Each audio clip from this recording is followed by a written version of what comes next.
Pois é, nós estamos diante de um quadro angustiante. Recentemente ouvimos da morte de um menino de 14 anos, João Pedro, que estava na sua casa e a polícia entrou de forma absolutamente atabalhoada, antidemocrática, violenta, e matou o menino em casa. E depois tirou o menino de casa e os pais mais tarde souberam que ele estava num instituto médico legal. O que está acontecendo? Por que a polícia continua matando e matando principalmente os pretos e pretas?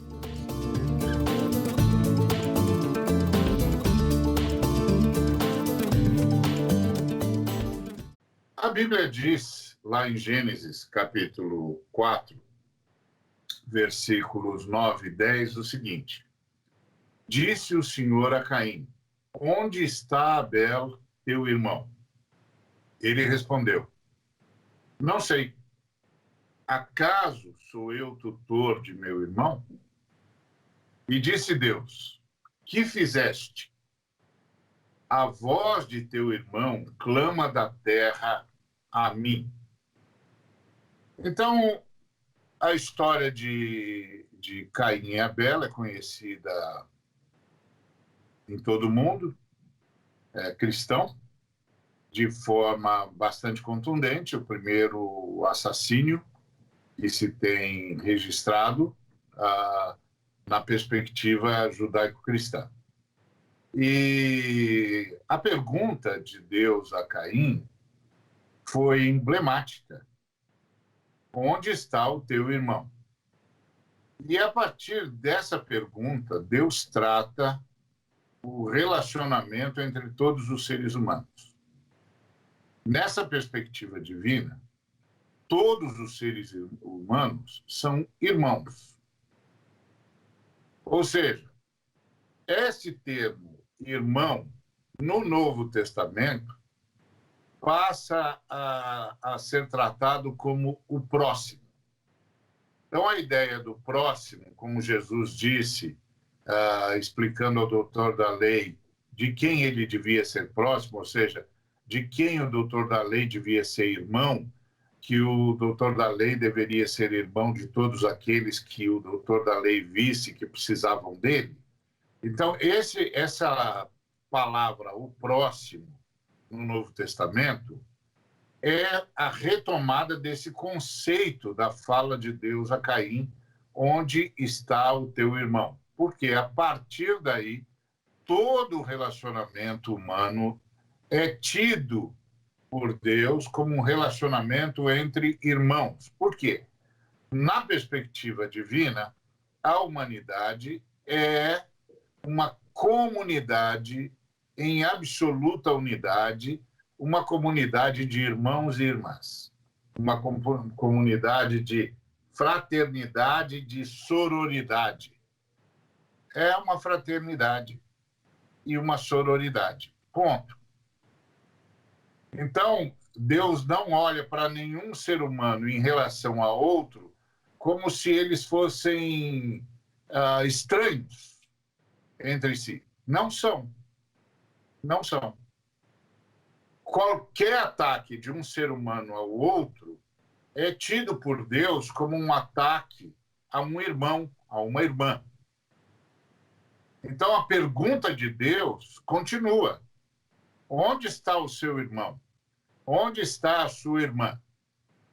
O Senhor estava fazendo essa pergunta a Caim porque Caim tinha matado seu irmão, tinha cometido o primeiro assassinato. E o sangue de Abel clamava a Deus por vindicação, por justiça, por reparação. E Deus então pergunta a Caim, com o objetivo de levantar não apenas a questão, mas despertar a consciência de Caim para o que ele fizera. Onde está o teu irmão? Caim, então, responde dizendo que não é tutor do irmão dele. E Deus diz: o que foi que você fez? O sangue do seu irmão clama a mim. Muito bem, vamos começar a conversar sobre esse tema. Antes, deixa eu só avisar para você que sempre nos acompanha uma novidade. A partir do programa do próximo sábado, nós vamos estar ao vivo no YouTube. Então, você que nos assiste e que se tornar membro do YouTube vai poder nos assistir na quinta-feira, por volta das 16 horas, ao vivo no YouTube, ok? Muito bom. Nós estamos aqui hoje com a estreia da Valéria, Nilza Valéria, que fala conosco do Rio de Janeiro. Muito bem-vinda, Valéria. Muito bem-vinda. Valéria, como eu, é uma das coordenadoras da Frente de Evangélicos pelo Estado de Direito. Valéria, afinal de contas, o que foi que aconteceu aí no Rio de Janeiro?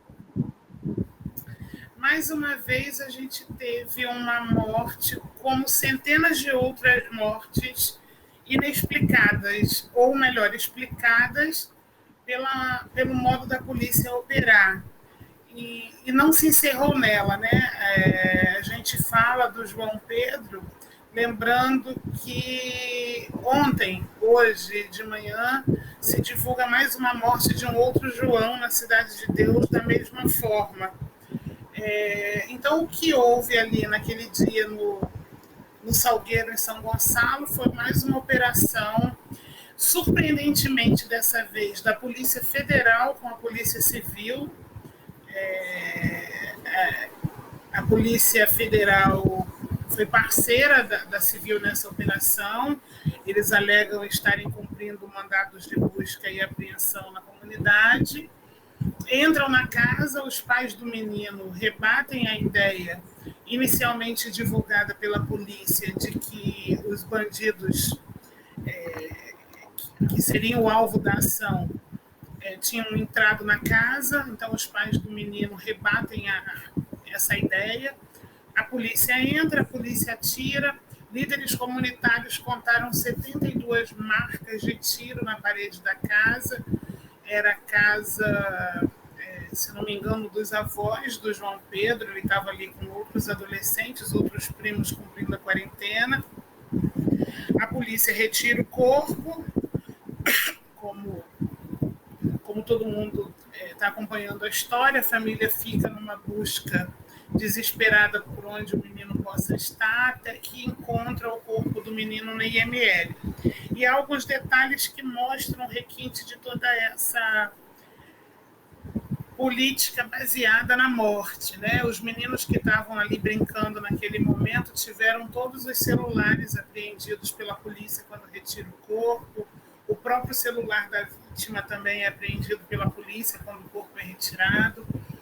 E então a gente vai confirmando, apesar de grupos e de todos nós estarmos insistentemente fazendo a denúncia dessa política de combate a drogas que tem se convertido ou tem revelado ser uma política de combate à vida negra, né? Porque são os negros que vivem nessas periferias, são os negros que vivem nessa comunidade de maior número, e aí a gente tem uma questão histórica de que porque os negros estão nesse lugar.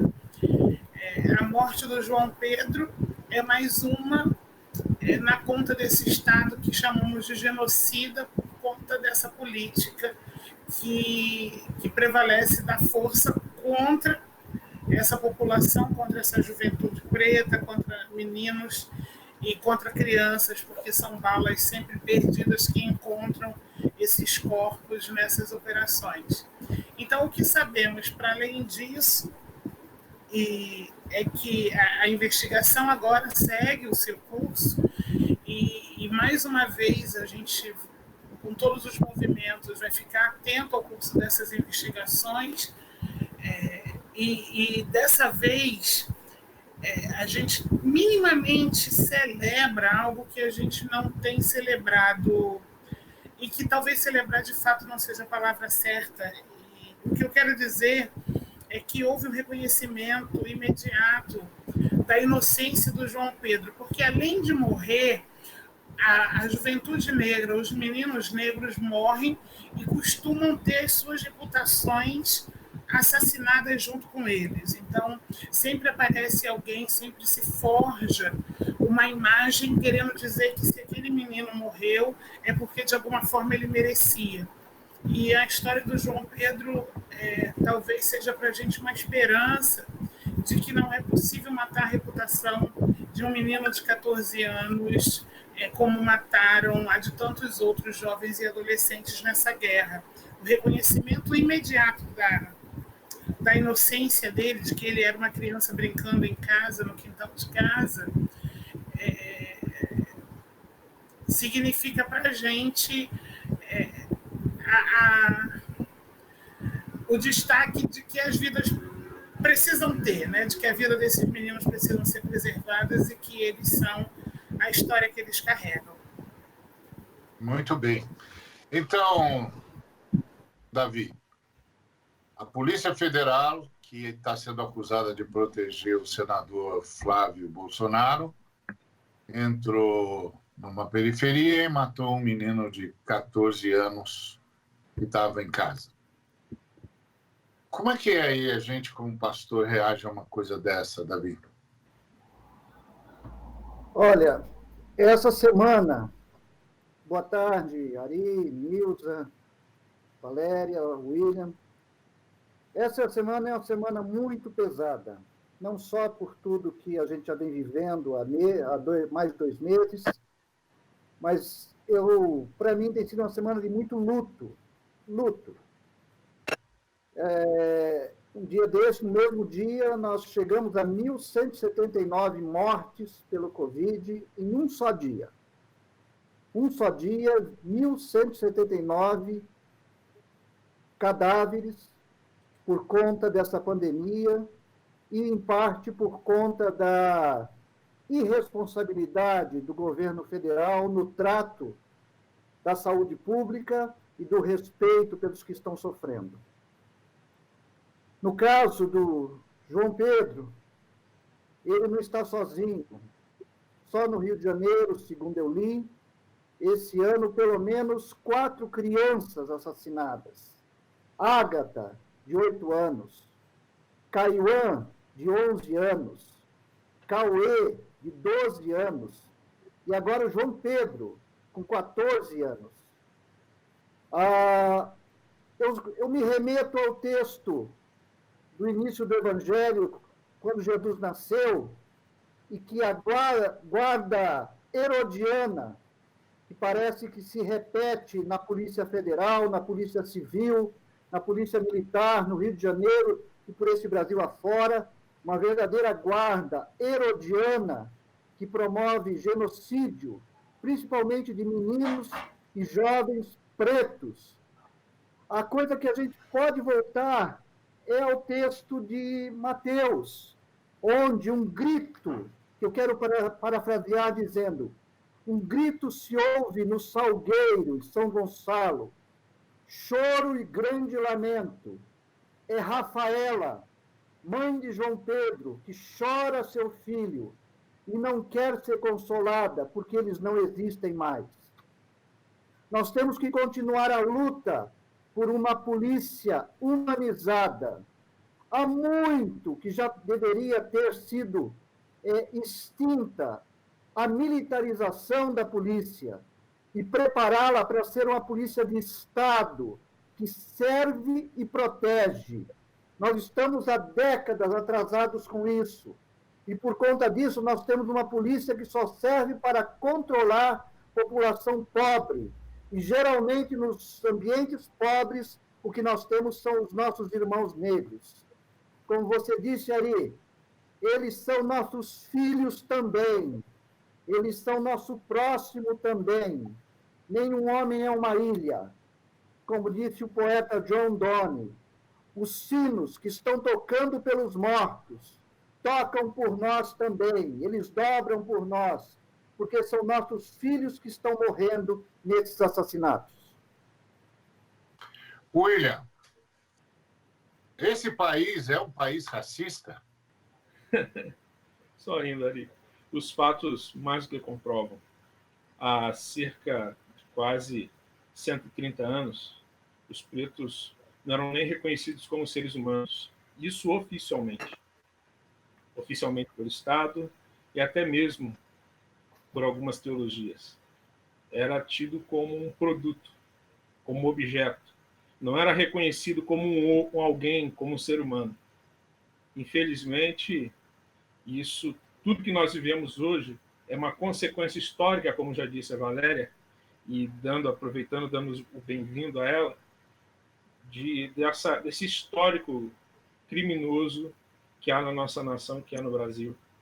Infelizmente, nosso histórico não é nada cordial, nosso histórico não é bom. Nós não somos um país de paz. A nossa história revela que nós somos um país verdadeiramente de guerras, e muitas guerras.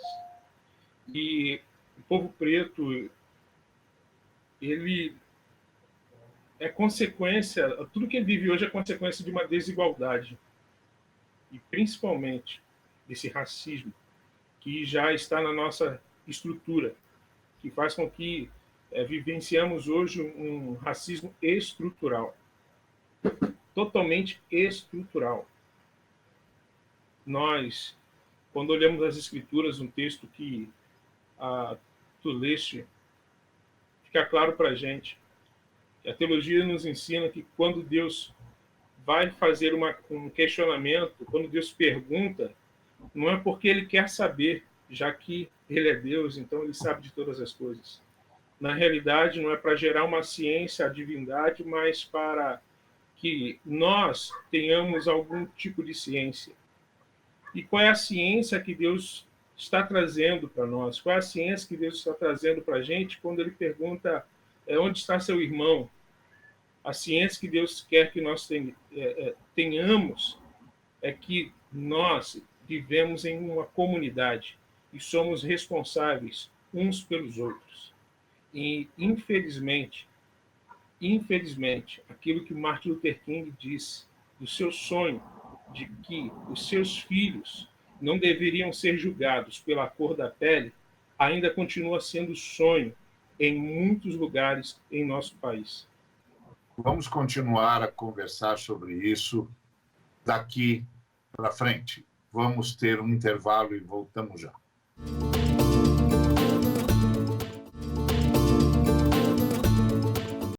Muito bem, estamos aqui de volta conversando sobre por que pretos e pretas não são tratados como irmãos e irmãs aqui no Brasil. Estamos analisando o recente assassínio de João Pedro, em São Gonçalo, vítima da violência policial, uma conjugação de forças, Polícia Federal e Polícia Civil, e a violência de sempre, a virulência de sempre, o desrespeito de sempre, o assassinato de sempre. Precisamos tratar disso. Valéria, você que está aí próxima das notícias por ser uma jornalista, você descreve essa ação do Estado como intencional ou você reputa isso à indisciplina dos agentes do Estado, do agente eventual do Estado, como o policial militar, agora o policial federal, o policial civil? Isso é intencional? Isso é uma política de Estado? Tem força para ser pensada como uma política de Estado? Ou é falta de treinamento, acidental, desespero, sei lá, do agente de Estado? A intencionalidade contra os negros ela está presente desde o primeiro momento, né? Desde quando éramos escravizados por aqui, havia uma intenção sempre nos anular. O racismo estrutural que o William colocou aqui nessa roda de conversa é o racismo também institucional, né? As nossas instituições e todo o nosso sistema é feito para dizer que o negro vale menos, né? Para que essa vida negra ela é menos elegível, que essa vida negra é menos importante, que essa vida negra é mais feia ou que essa vida negra é a vida comum. Então, o que eu percebo é que a intenção está desde sempre contra nós, né? Contra os negros. E então há sim uma intenção do Estado, e percebo isso ao longo da história, em anular as nossas vozes e tombar os nossos corpos. Além de anular as nossas vozes, é de tombar os nossos corpos, e é assim que esse sistema, lamentavelmente, funciona. Davi, você vê isso na igreja também, ou a igreja está conseguindo ser, de fato, nesse caso, sal da terra e luz do mundo? A igreja evangélica, mormente. A igreja evangélica brasileira, ela nasce dentro da sociedade. Não podemos negar, como o pastor Marcos Davi, nosso companheiro e esposo da Valéria, escreveu há anos o livro Da Religião Mais Negra do País, que ele defendia a verdade evangélica, abriu um espaço de expressão para o negro e para a negra nas igrejas evangélicas. Mas, ao mesmo tempo, não foi para a sociedade defender e denunciar esse racismo estrutural, que está, como José de Souza fala, não é possível que um país com quase 400 anos de escravidão não reflita isso nas relações hoje nas instituições. Nós somos um país de mentalidade escravocrata. Então, a igreja deixou de ser sal e luz quando deixou de denunciar, quando deixou de trabalhar para que esse projeto de eliminação da pessoa negra, da sua voz e da sua vida, aparece na sociedade. É interessante que até alguns dos nossos irmãos negros e negras nas igrejas, eles assumem um discurso embranquecido, um discurso de que não há racismo, um discurso de que não há discriminação, e muitas vezes negam suas próprias origens a partir do discurso teológico, que aprendem ou que são submetidos a ele. Por isso, eu creio que ainda temos um caminho muito longo, onde a igreja precisa lutar para que negros e negras tenham o mesmo espaço e o mesmo valor na nossa sociedade. William, você é um pastor negro, você é um pastor que vale menos? Você já percebeu esse tipo de comparação ou de tratamento desigual a partir da sua posição pastoral? Sempre. Infelizmente, como disse anteriormente, estamos ainda nos sonhos do Martin Luther King. Aproveitando esse histórico todo que a Valéria trouxe para a gente escuta tanta coisa hoje em dia nessa polarização e, infelizmente, algo que entra no coração da gente é questionar essas pessoas que acham que vale tudo para poder pegar um outro ser humano que está em ato de marginalidade, ou um marginal. o meu questionamento para essa pessoa até seria: você talvez você daria o seu filho, a vida do seu filho, você daria a vida do seu filho em troca da prisão de uma regional? Você daria a vida do seu filho em troca da prisão de um marginal? Eu creio que não. Então, por que a vida do preto pobre pode ser dada em troca? Por quê? Por que vale menos um ser humano que é criado à imagem de Deus só por causa da cor da pele? Como nós sabemos, o racismo, ninguém nasce racista, se aprende. A Valéria colocou bem, isso é institucional.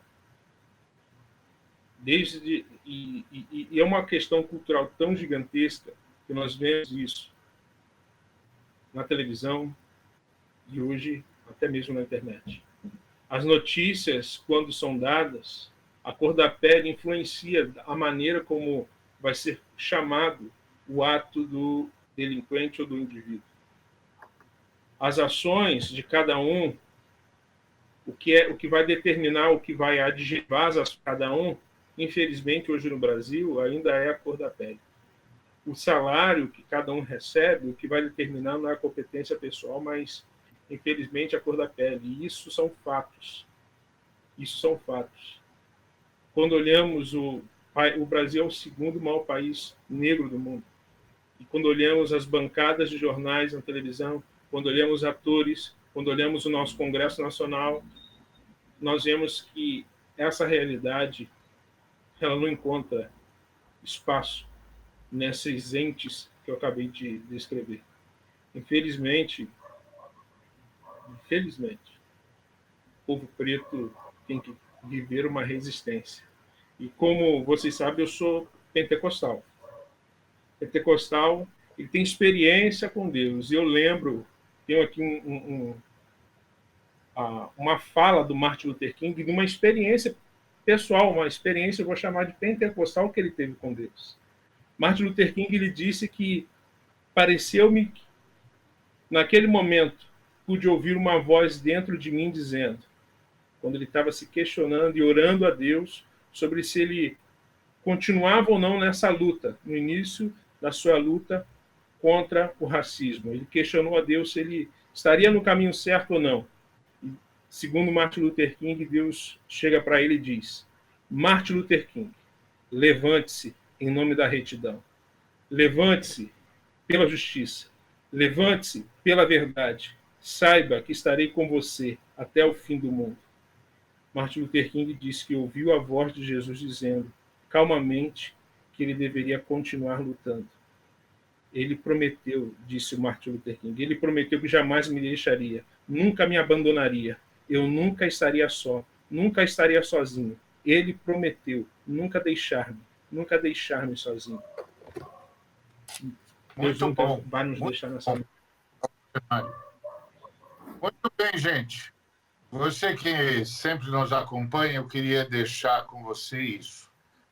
Vigie-se e vigie todos os relacionamentos.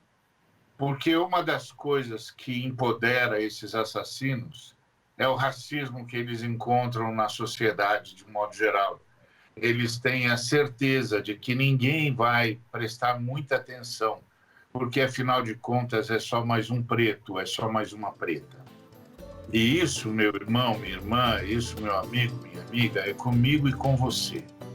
Nós todos temos de denunciar o racismo e vigiar o racismo, a prática do racismo em todos os lugares, a começar de nós mesmos. Isso é conosco, em nome de Jesus, daqui para frente.